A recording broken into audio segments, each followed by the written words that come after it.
We've got a lovely question from Rod53 from the Discord. He sent this earlier this week, so there's been a couple of movements in the old transfer sort of the managerial merry-go-round or conga as we described it yesterday. But he says Barcelona can't find a manager, so they're sticking with Xavi, who they might sack anyway. Bayern can't find anyone to succeed Tuchel. Chelsea's list of candidates includes the Ipswich manager, the Leicester manager and the Brentford manager. Liverpool have recruited a bald fraud to replace one of their best ever managers. I thought he was being disrespectful there a bit, but clearly he set his stall out here. Yeah, Juventus could appoint bloody anyone, which at this point looks like it's going to be Thiago Motta. Are there not enough so-called elite managers for so-called elite teams? Chelsea more in name rather than produce at the moment, or are the super clubs not as irresistible as we may have thought? So it's a really interesting question. It is, as Rod 53. Should we just call him Rod? Says, like when you have on Chelsea's list of candidates, two of the managers that have been promoted from the Championship, you think that is a hopeful punt rather than maybe calculated. Which I think you can also say is true of Bayern approaching company. Yeah, definitely. I think Jack Pitt-Brooke was writing this in The Athletic, and I thought you put it quite nicely, is that elite level clubs tend to now want to play in a certain way, and they're pickier with who they have as their manager. And in sort of layman's terms, you could say Guardiola has sort of changed the footballing landscape and play out from the back, a certain style of play. I understand in other leagues, like La Liga, for example, they've been doing that for donkeys. But I think that those elite level clubs are getting quite picky with who they appoint.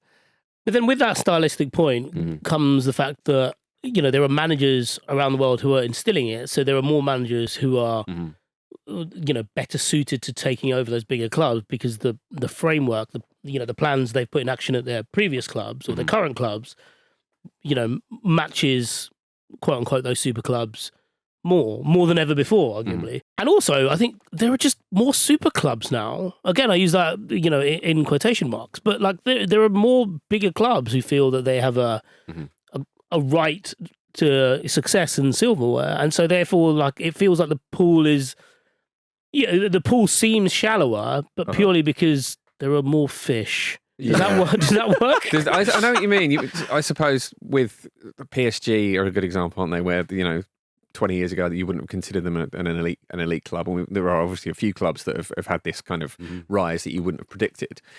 So just naturally, by the very nature of the idea of something being elite, it is an exclusive thing, and there is less to go around, and perhaps that's part of it. I think that's probably always been the case, isn't it?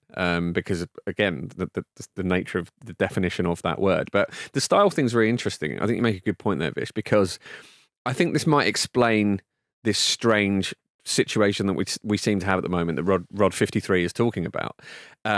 Because if you look at someone like Andoni Iraola, he's Bournemouth finished 11th, 10th was it this season? Certainly mid-table around that. Yeah. But the style is sort of very similar to a lot of what the top teams play, and kind of most managers, certainly in the Premier League, are attempting a version of it or something like it. It was 12th they finished just before 12th. We get any tweets. Thank you. So there perhaps is a sense that if you look down the leagues, you might think this guy's ready to make the step up, this guy's ready to make the step up.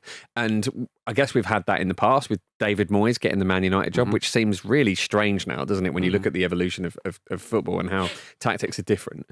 And perhaps that's explaining this weird thing where championship managers are being considered for really, really big jobs. I think another factor might be that if you look at Pep Guardiola, Jurgen Klopp, I think you might throw Simeone in there as well. You've had some elite managers have been in the same job for a long time, and that affects their availability, obviously. Definitely. And that's quite interesting. Even just naming those three, stylistically very different, and so much harder for the next person coming in to A, carry it forward, or B, maintain that style of play. Well, it's part of what makes them elite, right? That they have their own style. Yes, this is the thing people say about Ancelotti, isn't it? That he sort of doesn't necessarily have a signature style. He's obviously elite because he's won so much, and it's a slightly different thing. But I guess that's the rarefied air. How many elite clubs are there?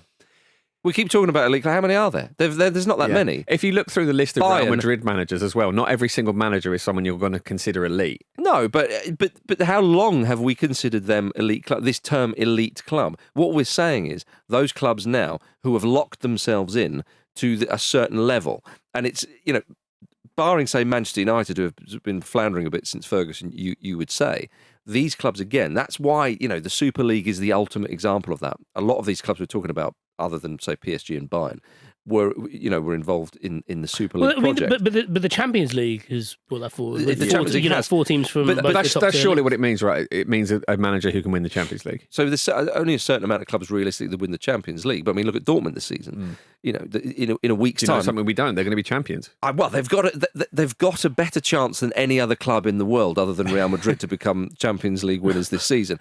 So, but you look at it; it's Real Madrid, Barcelona, Atletico Madrid now. And PSG and Bayern. Are Juventus even in that bracket anymore? I think Juventus probably get in there on just past achievements. They have qualified for the Champions League. The Milan clubs may. Well, like the people who got lifetime membership at Soho House when it opened and only pay £300, but everyone else has to pay £3,000. And Pete Donaldson was one of them. Yeah, it's like that. So Pete rocks up there, and they were like, "How has he got in?" Is that he was a member from the start? But that's Juventus. Yeah, okay, I see what you mean. There is a historical thing about this, Yeah. but the point I was going to go on to say is that those clubs that you said, and you mentioned a list of those managers, were Liverpool considered an elite level club before Klopp took over. They're considered one of the biggest clubs in the world, but elite level doesn't necessarily mean biggest club in the world. That's an interesting It means point, biggest club in the world, and also it means how they are now run. Manchester City, look at them. They don't have the historical clout that Liverpool do, that AC Milan do, that Real Madrid do, and yet there they are dining at the top table because of how they've become an elite level club. It's the money swashing around and all these things put together. It's more the money, though. Indeed. Which is why. So are Barcelona level not an elite level club then? Sorry? Are Barcelona not an elite level club then? Because money wise, they're all over the shop. At the Well, moment. I mean, yeah, but like on the balance sheets, they're all over the place. But in terms of the players they pull in and the money that they spend on wages, for example, they are an elite club. In the same way that Manchester United, all it would take was finishing fourth to get back in the Champions League, and they would have punched, they would have stamped their elite club status, quote unquote, because it's a bit more broader now. But with those aforementioned clubs, look at the managers. You mentioned Klopp. He turns Liverpool into that. Guardiola takes Man City to that extra level. I understand that Mancini and Pellegrini and so, played their parts, but he does that. Diego Simeone brings Atletico Madrid into this in around the elite level club table. These are very specific examples. These are managers who have been there for a while. Jim, you've already made that point. You're absolutely right. Who takes over from them? Look at Real Madrid. Real Madrid go back to the guy who you think, well, he's sort of maybe done at the top level. He was managing Everton not that long before. He then goes back there. So I don't think there are, to answer the question sort of head on, I don't think there are enough so-called elite level managers at elite level teams. Hence, we're now seeing people taking a punt on some of these managers. And you get a lot of managers just below that level. You'd probably put Pochettino in there, Unai Emery, and both have been at PSG. Yeah, exactly. Sometimes they can kind of break through to that proper top level, and sometimes they can't. I want to bring it back to Rod 53's second part of the question, which is: are the super clubs not as irresistible as we may have thought? And I think there probably is something to that. Chelsea are a bit of an outlier, but if you look at Graham Potter's experience, Frank Lampard, some of the stuff that's happened to Man United as well, Louis van Gaal is someone you would have had there in the past who kind of struggled a little bit. I think it's probably a really difficult thing to consider if you are a manager who's maybe quite new but has a big reputation and you get offered a job like that, because it can be really, really make or break. And I wonder if this summer in particular, we're going to see more of the situation that we find Bayern in, where people are turning them down and going, actually, the fallout from this could be really, really toxic and could make me a pub quiz question. Yeah, and also the Bayern's in a really interesting place right now, because it feels like a lot of the issues are political internally, which isn't necessarily to say that they are like a traditional basket case in that way, because everyone wants the best for Bayern Munich or somewhere or another. Yeah. But because they are so big, there are so many different moving parts, like even little things like whoever becomes the new manager, it has to get ratified in certain different ways and votes in this board and that board and get like further approval. It's almost like it almost is more robust than kind of how we've had prime ministers in the UK in the last few years. Yeah. But there's also a sense that I wonder if look at McKenna at Chelsea, for example. Obviously, he's rumoured to go there having got Ipswich promoted. as Jim was saying before, there's almost like you'd almost be betraying your ambitions as a young up and coming manager by saying no to that job. And yet at the same time, you kind of look at him and think, why are you even considering this, really? Well, indeed. You know how messy things are. It's all been so public. You know how, you might get made promises about time and stuff like that, but they're not going to be kept. Yeah. And like you step back even further and you kind of think, and I appreciate this is a bit twee, but the job itself is a bit icky.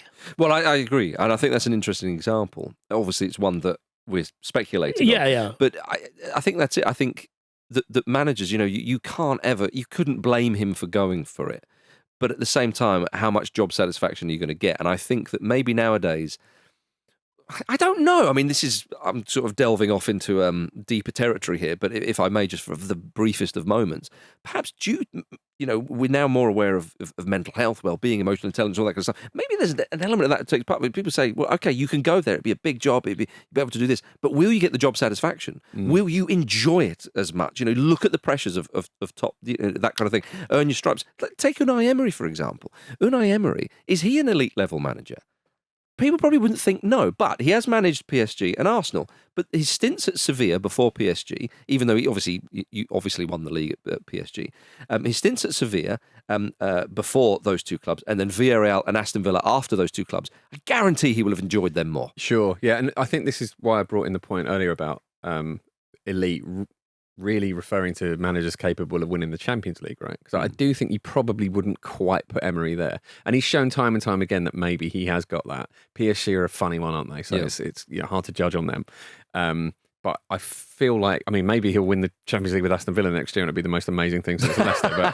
But I don't think they are as irresistible, maybe, as we first thought. They're always going to be big jobs. But the fact is that Bayern are trying to find a manager and they can't. Yeah, is incredible. The nature of these managers as well, particularly the guys who are getting, surprise offers for these big jobs. They're competitive people. They back themselves. They're very, very confident. They might not even think twice about this, or they certainly might not have done before. But I think lately, there's so many big clubs in chaos that I don't know. I think it seems a bit different, and I personally love it from where I'm sat. Yeah, for now. Well, I think bloody cyclical football. I just think maybe people are learning from other people's examples, other managers' examples. Going, actually, he went there, and then he got bumped off, and it took him a while to grow his reputation again. I think also the one thing we should throw in there when we say that managers have taken time to build themselves back up, a lot of the managers who get sacked from these super clubs, they end up, taking a bit of time away. Yeah. And a lot of that is actually down to the fine print in the way that they were sacked, and that they can't manage again in that league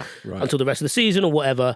And also, the payouts are so great that they genuinely just don't need to work as long, immediately afterwards in the way that a previous manager would. You know what? A funny person we've not mentioned is Zinedine Zidane, who could well be an elite level manager. He's 3 Champions League in a row, suggests so. But there is also that weird feeling about him. It's like, it's just because it was Real Madrid and it was him, and it was sort of like the stars aligned. I really thought we'd see him go take another management job, like be that Juventus or France. It seemed like he only wanted to kind of manage teams he played for, but I think we just projected that onto him. He's played a blinder. It's like there is a brilliant top level elite manager just sitting there going, no. Honestly, he's played an absolute blinder. Yeah. Absolute blinder. Well, let us move on to this question from Steve Coleman, who says, if you had to create a 4th major English trophy, what would it be and who would be involved? Now, there's obviously a lot of chat about too much football being played in England throughout the English leagues and the cup competitions. Should we get rid of the League Cup, as they have done in one or two other countries? They used to have a third or a second cup competition in, I believe it was Spain, and they got rid of it. Too much football. So for me, I'd have a trophy which would involve all the teams running marathons. Running marathons? Yeah, there's your Have you ever watched a marathon? It's so dull. Because they're moaning about there comes a point where you're just waiting for someone to literally shit they're themselves. all moaning about too much workload, and it's like, have that. Have a marathon. And they have to finish it. Yeah. No, do you know what they used to do? They used to do the sprinting thing, didn't they, back in the day? That was mad. Yeah, on the FA Cup final, wasn't it? Yeah. Yeah, maybe like a relay race. That's fine. It's over quickly. Yeah. Blindfolded cup. Egg and spoon. Sack race. True. Manager's sack race. Yeah. Brilliant. Is that your... No, mine is... And obviously the loser gets the sack. Yeah, so I have 2. One is a United Kingdom and Ireland trophy. Oh, I like what you did because every Puskás award, for the best goal in the world every year, there's always like one goal from the League of Ireland. I want to see what they're I want to see what they're about. Yeah, okay. I want to see what all this is. I don't think maybe the air's thinner over there. Come over in and do that. True. Score your overhead kicks from 30 yards. I feel when it gets to the latter stages of the competition, they may not be represented. You hear that, Ireland? They just had a European final. Yeah, see? And they owned it. Yeah, that's right. They weren't in it, but they were there. I was about to say. I stand corrected. My sincere-ish answer as a State of Origin game. Okay. So in Australia, in rugby league and another sport, I want to say AFL, but I feel like maybe that's not right. But basically they have players, they obviously have their club system over there, and they have a seven match series game, maybe 5, of New South Wales against Queensland. Right. And it's the players who are from those regions come together. And it sounds like an exhibition game, but it's taken so seriously, like too seriously, really. But again, it's a bit it's a all-starry. huge deal, yeah. And so I was either thinking like a north-south thing in England and Wales, the teams who participate in the Premier League or in the English Football League, a north-south thing, or maybe a regional thing. So you'd have and everyone has a bat. Yeah. You'd have Wandsworth, Croydon. But yeah, like something like that. So yeah, I think that would be quite cool. Okay. I mean, ultimately, these are ideas that would obviously never come to pass because they're... Yeah, none of these are. He didn't ask the question asking for a legitimate fourth cup, did he? No, I was going to say none of them will come to pass. However, I think the north-south thing... You think the marathon would work? Oh, you're right, so you paid me a compliment. Go on. I'm trying to get there. Yeah. I think the north-south thing would be good because the northerners would definitely want to beat the southerners. Yeah, exactly. And that's what we need in the country, isn't it? A little bit more division. And we wouldn't care because we don't have that chip on our shoulder. Like they do. Then their team would be called the Northern Powerhouse. Yeah, wouldn't they? Yeah. Because what Boris Johnson would want. And we'd just be called like the Southern Legends or something. Yeah. The seat of power. Yeah. And we'd just be like happier. And the Southerners would all be diving because we'd be the Southern Softies. Yeah. And they'd all be like, ooh, we don't like that. We're like, oh, I will score another goal. And they'd have gravy on their chips and they'd be right. Yeah, they would. Be right. They would be right. Good point. I genuinely think the UK and Ireland Cup would be the most interesting of those. Yeah. Great, wouldn't it? Yeah. It'd be crap. It'd be pointless. You all know it would be. Right, let's go for a quick break. We should have done probably about 5 minutes ago.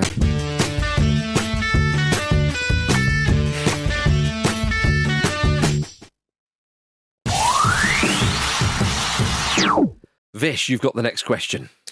I do, and it comes from Maplo16 from Instagram, no less. Ooh. Given the number of goals scored in the Premier League, have defensive standards got worse, Clive? Oh, I added the Clive there. Did you? I did, yeah. Who were you talking to, Jim or me? I don't know. Clive. Yeah. Let's open it up. Marcus, you first. Well, it is interesting. This season has been a record-breaking season in the Premier League for the amount of goals scored. It's an incredibly entertaining season. There are a few stats that would suggest that's been aided somewhat. So your average stoppage time, for example, has been the most ever, and that's obviously down to VAR and so on and so forth. Yeah, I mean the average match, according to the Premier League itself, is 3 minutes and 13 seconds longer than in 22-23. Big factor. Yes, you got a little bit more time to score the goals. Quite simply, oddly, penalty conversion rates are higher. Have been higher this season than any other season. Are penalties getting easier to score? Well, maybe Marcus? they are. Maybe they are, Jim. I found that quite interesting as well. So them. Is it by a significant rate, or might that just be a sort of statistical quirk? Well, no, I don't think it's significant. There's not been more penalties. I think people might think there's been a few more given through VAR. Yes, that has added on a few more, but more penalties have been given in one or two other seasons. So there's the sort of the statistics, if you like, that you can bore on about. But I do think that the amount of goals scored, part of this is actually a bit damning in that we've talked about elite level clubs already. It is that the big clubs smash teams now by bigger margins than they ever have done. The imbalance is a factor, isn't it? Yeah, you remember Fulham beating Forest 5-0, for example. It just shows you. Yeah. And then they follow it up with a 5-0 win against West Ham. No, but you see Arsenal hammering teams this season. Yeah. And that's fucking wicked. Yeah. But you've also got more attacking philosophies in the Premier League. Yeah. Generally across the board, but in the Premier League specifically. Look at Ange Postecoglou at Spurs. Absolutely love it. Even, like, I joke about Marco Silva and Fulham, bringing them into the conversation, but he is a more progressive style manager. He's not just, we saw them come up from the Championship. He's not just, stodge it up, defend like we'd seen with Fulham as well. Company at Burnley may not result in your team scoring, but more mistakes. Well, this is it, isn't it? Forest as well. Yeah, exactly. Yeah. So there is a general attacking philosophy that is happening, but even more specifically at certain clubs, obviously, point in case with Guardiola, but Klopp as well. These teams score a lot of goals. They play attacking football. I think the point you make about there being more mistakes at the back is a valid one as well, and a definite contributing factor, because we know that essentially teams play out from the back because you will make mistakes sometimes, but you will end up having the ball in more penetrative areas if you don't lump it up and, essentially go 50-50 to whether you're going to retain possession. And that does inevitably lead to lots of individual errors. Burnley are a good example, aren't they? They had so many this season where they were trying to sort of stick to the philosophy, and unfortunately far too many of them kind of fell apart before they could get anywhere, and they conceded. That's something we haven't really contested with throughout the majority of time at the Premier League. I also think this season is a bit of an outlier because of Sheffield United. I was about to say they have to get. They conceded 104 goals this season, which is the highest ever in the Premier League. The next nearest to that is Swindon Town with 100. That was in 1994, but that was a 42-game season. Ipswich Town in the season after that are the third highest with 93. Again, a 42-game season. Luton Town conceding 85 goals this season is the 7th highest total ever as well. So you've got two teams that have shipped a lot of goals, and I don't. Sheffield United had a nightmare scenario going into this season. Like they sold two of their best players. There's a lot of upheaval. It's really difficult for them. Luton obviously did really well to get into the Premier League, vastly inexperienced or entirely unexperienced at this level, really. So I think those are two quite unusual sets of circumstances for promoted teams coming up. So it's an interesting question. I don't think defensive standards are necessarily getting worse across Attacking the board. standards have got better. Yeah, I think just the style of play has changed, and it's high risk, high reward, which makes for a much more exciting style, I think. Which is what people want. I think that if you look at owners of football clubs, I mean, what did Abramovich want when he was Chelsea owner? He always wanted to play exciting football. They didn't always do it, but that's what he wanted. It was a key sticking point with Mourinho. Exactly. Yeah. But I think that idea that, they want to entertain. There's that idea of entertain, and people label clubs, boring. We don't want to. That comes into what the owners are thinking a lot of the time. The only one really you would think, and it's not in the Premier League, but the club who have kept a manager who plays a pretty sort of fairly boring style, but it's all about the victories, is Simeone at Atletico Madrid. But because of where he's taken that club, they kind of go with it, of course. He's got that job until he wants it. But back in the Premier League, where we are specifically talking about this, I think that's it. I feel like Mourinho was sort of maybe has been quite harshly looked on in retrospect for that, because there's this idea about him now. He's like a sort of really defensive, boring manager. But Chelsea would like breeze to 4-0 and then sort of like maybe ease off a little bit. They scored a lot of goals under him. And he had a lot of exciting players. Like one of the things that's overlooked for someone who's deemed as a defensive manager was how he used Ozil at Real Madrid. Yeah. Like constantly. Yeah, no, you are right to say that about Mourinho, but loath as we are to defend the man. Back in the day, it used to be you essentially maybe 3 times, maybe even 4 players whose sole job it was to defend the goal. Yep. And now it's a bit more five-a-side, small-sided games where everyone goes up and together. Like your keeper is now your centre back in terms of playing the ball to midfield. Your midfield is now your centre back or fullback. So I know tactical trends do come and go, and we've seen formations sort of come and go. But without a doubt, some trends and tactical philosophies are left behind. Yeah. It used to be able to keep you in the Premier League if you were direct a few years ago. Now, the way players are coached, the way that it's just like, is that all you've got? Yeah. Do you know what I mean? Is that you keep giving us the ball? Well, fine, you're going to get punished. So you have to change. And that's why we see more possession-based stuff, and as you say, playing out from the back, but that does lead to a bit of jeopardy as well. Good question. Good question. Jim, what have we got to finish? Grant's been in touch. Saw the Premier League had an award for most powerful goal of the season. Oh, yeah. What other niche awards would you like to see handed out that celebrate some of the game's more unheralded achievements at the end of each season? So, Moussa Diaby won the most powerful goal. And I think it was a goal against Wolves. And I think because in the video I saw of it, it had the speed of the shot in the video. So I'm presuming. Do you remember what it was? It was 109.84 kilometers per hour, which is about what 68. Yeah. Yeah, you miles an hour. put that in kilometres to make it sound better because it goes over 100. It was. So you're saying I'm it's assuming it was only the fastest shot of the Premier League. It's Marcus, only so. 68 miles an hour. You're saying? I can do that. Yeah. I didn't know this award existed. No, I think it's great, and what I like about it is that it is a tangible thing, right? Yes. And so I think to answer this question, a genuinely interesting one would also be top speed. Yeah. Of a player. Didn't Mickey van der Ven clock that top speed? He clocked in at 37k per hour. I'm not I think that it would be interesting. I think a more impressive award would be fastest dribbler. With the ball, speed clocked in a match. Yeah, We can all run, but it's harder when you've got a job as well. Yeah, I want, but this is eye catching though because you get to see loads of goals being smashed into the back of the net. Which I think an award for the best nearly goal, if it had gone in, it would have been an absolute beauty. Does that count? So Lucas Moura's PSG is not disallowed goals, like that hit the bar or Harvey Elliott hit the post and the bar. Didn't he, with his exactly. shot? But the ultimate example Atalanta, is Lucas Moura when he played for PSG when Rod Fanning cleared the ball off the line when he took on the whole team. So it's the goal you wish that was award. Okay, right? yeah. I can't believe it's not a goal. In honour of Cedric Suarez, moving on from Arsenal, his contract worth 100 grand a week came to an end this week. They've not offered him a new one. I think wages per minute would be a good one because I think with Cedric, I just think well played, sir. Yeah, change it into a lovely positive. old job. One of your the anti-Jack Rodwell, and it's called the Winston Bogart Award. Sure, yeah, maybe one of your Arsenal supporting friends pointed out to me that. Whenever they do the photos from training, he's always in them. Oh, he's always in. He's a cheerleader, essentially. Yeah. Everyone seems to love him. I just well done, mate. He's won the Euros. Does nothing now. 100 grand a week. What a career! Can't believe it's best red card. Best red card. No, most. What would it be? The reddest of the red cards. Yeah, the crimson award, the crimson card award. Yeah, exactly. And it could either be like a really horror tackle. Yeah, it could be. You miss the first game of the season if you win it. Yeah, the next season. Yeah, using the awards you don't want to win.